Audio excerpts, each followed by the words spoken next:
Hi, my name is Fergal Maguire. I'm an advisor on the Dairy B500 programme. Today we're up here on Charlie Smith's farm in County Cavan. Charlie is a demonstration farm on the Dairy B500 programme.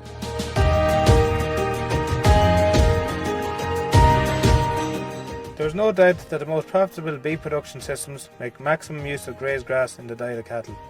As part of Charlie Smith's farm plan, an element of reseeding was included to not only improve the quality of grass grown on the farm, but also maximise the quantity grown each year. Charlie plans to increase his on-farm stocking rate due to the loss of rented land and will subsequently have a higher daily grass demand. The first step to ensuring a successful reseed is to take a soil sample to assess for phosphorus, potassium and pH levels. To achieve maximum results from your new reseed, soil fertility must be correct. Where soil fertility is below the recommended rate, this can be corrected at sowing by applying the required compound fertilizer and lime if needed. The target turnaround time to get a reseed back into production should be 60 days. Ideally, the field should be cultivated 7 to 10 days after spraying off the old grass. Glyphosate should be used to burn off the sward at the recommended rate prior to cultivating. There are two main methods of reseeding, ploughing and minimum cultivation. Both methods work equally well, with the end result in any of the methods being the creation of a firm seedbed. Avoid having a fluffy seedbed, as this will cause the grass seed to go too deep into the soil and will lead to poor germination. The benefit of minimum cultivation such as power harrowing and disking over ploughing is that there is generally quicker turnaround time between sowing and grazing. Post-sowing rolling is essential.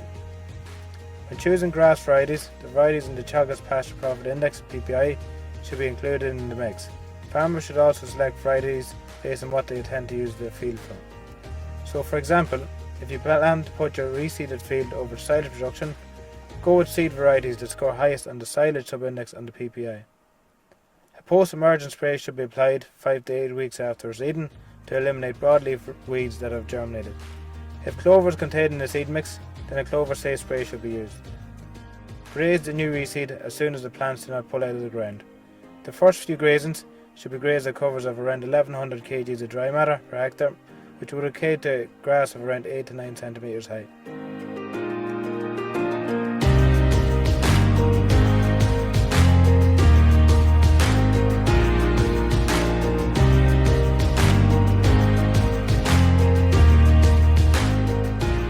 There was a lot of weed grass in the old sward.